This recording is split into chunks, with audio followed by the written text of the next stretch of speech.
हरियाणा के पूर्व वित्त मंत्री और इंडियन नेशनल लोकदल के राष्ट्रीय संरक्षक प्रोफेसर संपत सिंह इस वक्त मेरे साथ हैं। बिजली के मुद्दे पर HERC यानी हरियाणा विद्युत विनियामक आयोग में उन्होंने एक याचिका डाली हुई है, जिसके ऊपर 14 तारीख को सुनवाई हुई है। सर, जो आपकी याचिका है उसमें आपने क्या दलील जो है वो रखी है और उस पर HERC का क्या पक्ष है अभी तक जो आपकी सुनवाई हुई है उसमें? देखिए, मार्च 1926 में जी इन्होंने इस साल का जो टैरिफ था, जो दरें थी, उनको घोषित कर दी थी। और घोषित करने के बाद में अब वो FSA के लिए मांग रहे हैं। और FSA में क्या किया है कि पहली बार हमारी सुनवाई कर रहे हैं। अदरवाइज़ तो पिछली बार जो FSA डाल दिया था, बिना सुनवाई के डाल दिया था। मैंने ये एतराज़ उठाया उनको, भैया आपने पिछली बार कैसे डाल दिया, एक गलती दोबारा फिर करोगे। चलो, अब भी क्या था कि एक सिर्फ मुझे ही पता लगा, वो किसी को बता दिया, अदरवाइज किसी आदमी को पता लगा। कोई ऑब्जेक्टर नहीं था कल, इधर से अकेला मैं था। और दूसरी तरफ जो उन्होंने 8-10 वकील खड़े कर रखे थे कंपनियों निगमों ने, और उनके सामने जब मैंने वो अपनी बात रखने लग गए, मैंने उनकी बात को वहीं काट दिया। और काट के मैंने प्रोड्यूस किए पेपर मेरे कि ये गड़बड़ हो रही है, कैसे हम दे देंगे, FSA हम नहीं दे सकते किसी सूरत के अंदर। तो पहली बात मैं आपको बताना चाहता हूँ, उसी टाइम उन वकीलों साहबानों ने जो है टाइम मांग लिया कि संपत सिंह जी ने दी है वो लंबी है बातें और उनके लिए हमें जवाब देना है। तो टाइम दे दिया अगली 10 तारीख को। जो मैंने मुद्दे वहाँ उठाए थे, सबसे पहला मुद्दा ये उठाया था कि आप FSA के रूप में 1134 करोड़ रुपए तो आप बता रहे हो कि GMR कंपनी को दिए हमने, वो पैसा FSA के रूप में वसूल करेंगे। दूसरा, आप जो बाकी वसूल करने FSA, उसकी अमाउंट आप नहीं बता रहे, हमें क्या मालूम कितनी अमाउंट आप कर दोगे। तीसरी बात, अगली बात मैंने ये कही कि तुम जो फाइनेंशियल मिसमैनेजमेंट कर रहे हो और एडमिनिस्ट्रेटिव इनएफिशिएंसी आपकी आ गई है, उसकी वजह से 1300 करोड़ रुपए तो आप लोगों ने जो है कंपनी को दे दिया। जैनको नाम की प्राइवेट कंपनी थी, सरकारी थी, सिक्किम ऊर्जा।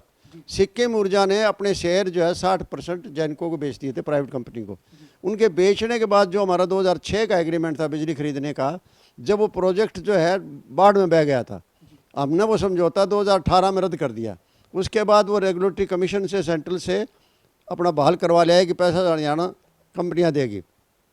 हम चले गए एफटेल में चले गए तो एफटेल ने एक ट्रांजिट फैसला दिया था। ये नहीं था कि आपका कोई सप्लीमेंट्री टाइप का होता है भाई, वो फैसला पहले जो है फाइनल आया। फाइनल फैसला आने से पहले 1300 करोड़ रुपए उनको चुका दिए हमारी कंपनियों ने।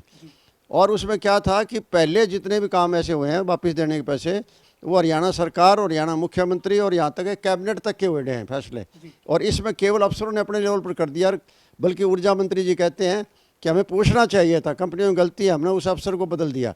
भाई, अकेले अफसर को बदलने से बात थोड़ी बनेगी, इसकी इंक्वायरी कराओ आप, कौन खा गया पैसे, क्या हुआ है, क्यों एकदम दे दिए, स्टेट एक्सचेकर से पैसे गए हैं। और दूसरी बात मैं कहना चाहता हूँ कि सब्सिडी भी जो है, हमारा तो FSA डालने में देर नहीं लगाते कि इतना बकाया है कंज्यूमर की तरफ से, ये हमें दो। और दूसरी तरफ सरकार की तरफ बकाया पड़ा है, 1971 रुपये सरकार की तरफ बकाया पड़ा है, सब्सिडी का पड़ा है, जबकि मैंडेटरी है। जो 2003 का एक्ट है बिजली का, उसमें मैंडेटरी है कि सब्सिडी आप इन एडवांस दोगे, इन्होंने दी नहीं। अब उसका पैसा भी जो है ना, ये हमारे अगर दे देते ये, तो ये FSA मांगने की जरूरत नहीं थी। इसके अलावा सर एक सवाल है प्रोफेसर साहब मेरा, ये सरकार लगातार ये दावा करती है कि हरियाणा की जो बिजली कंपनियां हैं वो प्रॉफिट में आ गई है, कभी 200, 500, 700 करोड़ तक का प्रॉफिट जो है वो दिखाया जा रहा है। असली स्थिति क्या है? चूंकि एक बार सरकार ने 34,000 करोड़ रुपए जो बिजली कंपनियों पे कर्ज था वो सरकार ने लिया था। सरकार ने कहा था कि ज़्यादा ब्याज कंपनियों से लिया जा रहा है और सरकार ने अपने ऊपर उस कर्ज को लिया था। आज क्या स्थिति है बिजली वितरण कंपनियों की फाइनेंशियल तौर पर? देखिए, फाइनेंशियल ये कहना चाहता हूँ मैं आपको कि कर्जा जो इनका है एज ऑन 31 मार्च 2026, वो तो है 22,132 करोड़ रुपए। और इनके अकोमुलेटेड लॉसेज है, साल दर साल बढ़ते गए। वो आंकड़ा इस साल का इन्होंने नहीं दिया है कि हमारा ऑडिट नहीं हुआ है, लेकिन 31 मार्च का अगर देखें हम 2025 का, साल भर पहले लगभग, उस टाइम जो इनका था वो 27,915 करोड़ रुपए जो है वो अकोमुलेटेड लॉसेज था।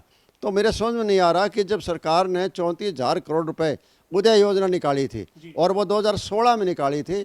उदय का मतलब था कि उज्ज्वल, और डी का मतलब था डिस्कॉम, और एश्योरेंस योजना।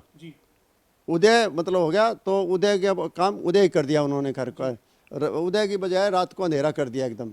और अब इतना पैसा हमसे मांग रहे हैं, ये कर्जा कौन चुकाएगा? हम ही देंगे। तो ये आप अंतिम सवाल है सर मेरा, आपको ये लगता है कि ये वित्तीय कुप्रबंधन है एक तरीके से, मैनेजमेंट जो होनी चाहिए बिजली वितरण कंपनियों की तरफ से या प्रशासनिक जो फैसले होने चाहिए उसमें कहीं ना कहीं चूक है, और इसका भुगतना जो उपभोक्ता को पड़ रहा है? चूक हर किस्म की चूक है इसमें, प्रशासनीय भी है।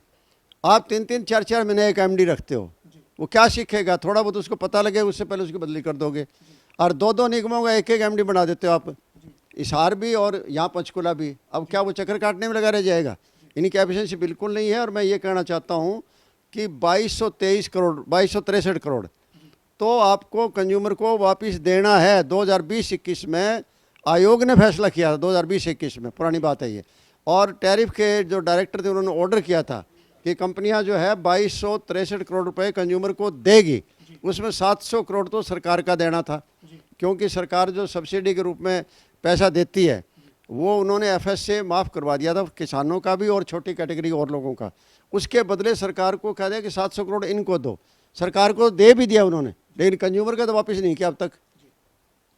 तो हमारे साथ हरियाणा के पूर्व वित्त मंत्री और इंडियन नेशनल लोकदल के राष्ट्रीय संरक्षक प्रोफेसर संपत सिंह साहब थे, जो कह रहे हैं कि बिजली वितरण कंपनियां जो है वो पूरे तरीके से मैनेजमेंट सही तरीके से उनका काम नहीं कर रहा है, और बिजली कंपनियों का जो घाटा है वो लगातार बढ़ रहा है, और कर्ज जो है वो भी बढ़ चुका है। वीडियो जर्नलिस्ट विजेंद्र सिंह के साथ पवन सिंह और जनता टीवी, चंडीगढ़।